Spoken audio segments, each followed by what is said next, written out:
नमस्कार विद्यार्थी मित्रांनो, जादुई गणित कार्यशाळेमध्ये आज आपण शिकणार आहोत रॅपिड मल्टिप्लिकेशन बाय 11. म्हणजे एखाद्या संख्येला जर आपल्याला 11 ने गुणायचे असेल आणि आपल्याला 11चा पाढा जर पाठ नसेल तर आपण एका ट्रिकने पाढा पाठ नसताना देखील आपण ते मल्टिप्लिकेशन करू शकतो.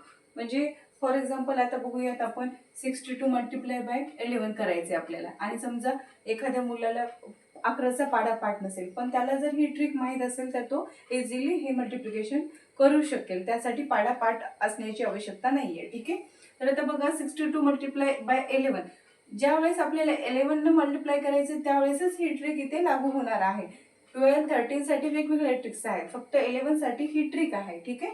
तर आता 11 ला आपल्याला ज्या संख्येला मल्टिप्लाय करायचे त्या संख्येच्या आपल्याला दोन्ही साईडने काय करायचे, 0 लिहायचं आहे आणि उजव्या बाजूकडून डाव्या बाजूकडे यांची ॲडिशन करत यायचे. म्हणजे 0 + 2 2, 2 + 6 8, 6 + 0 6, अशा प्रकारे 62 मल्टिप्लाय बाय 11 चा आन्सर आलेला आहे 682.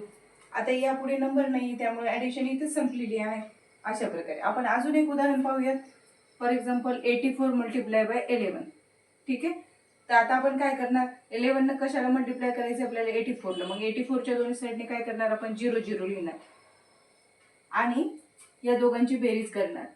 4 + 0 4, 4 + 8 12. आता 12 मधले काय करणार आपण, हे 2 जे आहे ते इथे लिहिणार आणि 1 कॅरी करणार. ठीक आहे.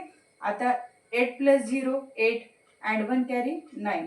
अशा प्रकारे 84 मल्टिप्लाय बाय 11 चा आन्सर काय आलेला आहे, 924. ठीक आहे. या ट्रिकवर आधारित मी तुम्हाला प्रॅक्टिससाठी काही एक्झाम्पल्स दिलेले आहेत, ते तुम्ही सोडू